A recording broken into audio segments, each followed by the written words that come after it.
Senior section engineer, इसका last paper हुआ था 2015 में। उसके बाद अभी तक इसकी पोस्ट नहीं आई। बीच में 2019-18 में जब आरआरबी जेई की वैकेंसीज आई थी तब भी एसएससी के पोस्ट नहीं निकले थे, रद्द कर दिए गए थे उस समय। तो आज इस वीडियो में यही आप लोगों को मैं बताने वाला हूं कि कैसे न्यू एग्जाम पैटर्न है अब जो एसएससी का, क्या नया सिलेबस रहेगा, और इस बात को पूरी सुनिएगा क्योंकि ये बात आप लोगों के लिए बहुत ज़्यादा इंपॉर्टेंट साबित होगी।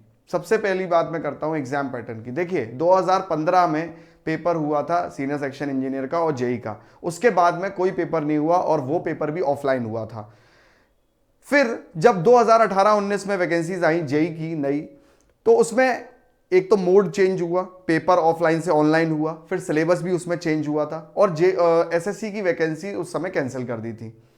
तो इसका मतलब अब जो एसएससी की वैकेंसीज आएंगी वो कहीं ना कहीं नए पेपर पैटर्न पर आएंगी, पुराने पेपर पैटर्न पर नहीं आएंगी। तो जो भी आपको ये वीडियोस मिल रहे हो कि साहब ये एग्जाम पैटर्न है, ये सिलेबस है, तो थोड़ा सा अवॉइड ही करिए, क्योंकि नया एग्जाम पैटर्न, नया जो भी पैटर्न आएगा वो कहीं ना कहीं आपको नए नोटिफिकेशन से पता चलेगा। ऐसा नहीं हो सकता कि वो 2015 के बाद अब क्या नया पैटर्न आएगा वो हर बंदा जानता, कोई नहीं जानता इस बात को, ये बात दिमाग में रखिएगा। अब रही बात कि सर आप हमेशा ये बात कहते हैं कि सर पहले से तैयारी करके रखिए, तो हम एग्जाम पैटर्न नहीं मालूम तो कैसे पढ़ाई करें। तो एक बात समझ लीजिए कि देखो, जब भी आपका रेलवे का कोई भी अगर उठा के देख लो एग्जाम पैटर्न, चाहे आप एएलपी टेक्नीशियन, चाहे जूनियर इंजीनियर, ठीक है, तो उन सब में कहीं ना कहीं कुछ टॉपिक्स हमेशा कॉमन रहे हैं। तो मैं आपसे यही कहूंगा कि उन टॉपिक्स पर आप जरूर फोकस करिएगा जो टॉपिक्स कॉमन रहे हैं। जैसे कि जनरल साइंस, उसमें आपकी फिजिक्स, केमिस्ट्री, लाइफ साइंस आती है। General awareness, history, geography, physics, polity, ये सब चीजें इसमें आती हैं। रीजनिंग हो गई, ये कुछ फेवरेट टॉपिक्स हैं। और बाकी आपका टेक्निकल, ठीक है, हर ब्रांच के टेक्निकल की भी मैं बात करूंगा, कुछ इंपॉर्टेंट टॉपिक्स की, वो भी चीज मैं आप लोगों के लिए बता दूं।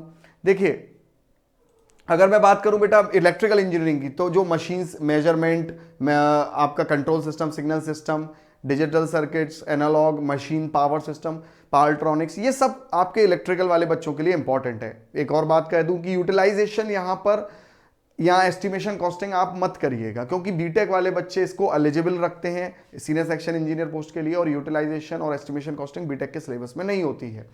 अब आगे मैं बात करूं मैकेनिकल इंजीनियरिंग के कुछ important technical subjects, strength of material, SOM जिसे बोलते हैं, फ्लूइड मैकेनिक्स, थर्मोडायनेमिक्स, ठीक है, आपका मशीन्स, थ्योरी ऑफ मशीन्स और हीट ट्रांसफर देख लीजिए, स्टीम टेबल्स वगैरह जो होती हैं आपकी, मशीन टूल ऑपरेशंस होते हैं। सिविल इंजीनियर की मैं बात करूं तो estimation and costing, steel structure, structural analysis, soil mechanics, surveying, ठीक है, ट्रैफिक इंजीनियरिंग, वाटर रिक्वायरमेंट जो होती है आपकी, एक्सेट्रा एक्सेट्रा, ऐसे कंस्ट्रक्शंस, ठीक है। तो ये सारे आपके सिविल के इंपॉर्टेंट सब्जेक्ट्स हैं।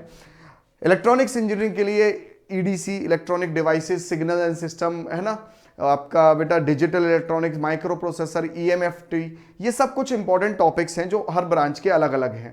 तो ये बात दिमाग में रखिए कि नया सिलेबस, मतलब सिलेबस कहीं ना कहीं अराउंड, देखो बेटा पैटर्न जो है एग्जाम का अराउंड इन्हीं पैटर्न्स पे घूमेगा जो अभी आपके 2018-19 में होके चुका है। बहुत ज्यादा तो बड़ा पैटर्न में चेंज होगा नहीं, ठीक है। तो इसीलिए इस बात का ध्यान रखिए कि एग्जैक्ट पैटर्न तो किसी को नहीं मालूम, बस आप एक अराउंड इतनी इतनी प्रिपरेशंस आप लोग कर सकते हैं। और रही बात वैकेंसीज कितनी आएंगी, तो लगभग आप मान के चलिए कि 2,500-3 हज़ार या 3,500 मैक्स टू मैक्स इतने अराउंड वैकेंसीज आपके एसएससी की आएंगी, हर ब्रांच को कंप्लीट मिला के, ठीक है।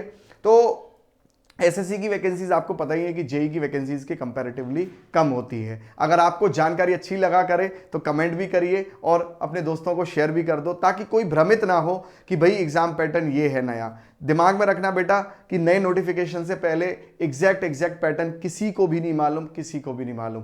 थैंक यू, जुड़े रहिए ऐसे अपडेट के लिए, सब्सक्राइब कर लीजिए ताकि कोई मिस ना हो आपको ऐसी जानकारी, और टेलीग्राम लिंक भी ज्वाइन कर लीजिए, कमेंट बॉक्स में वो दे रखा है। Thank you.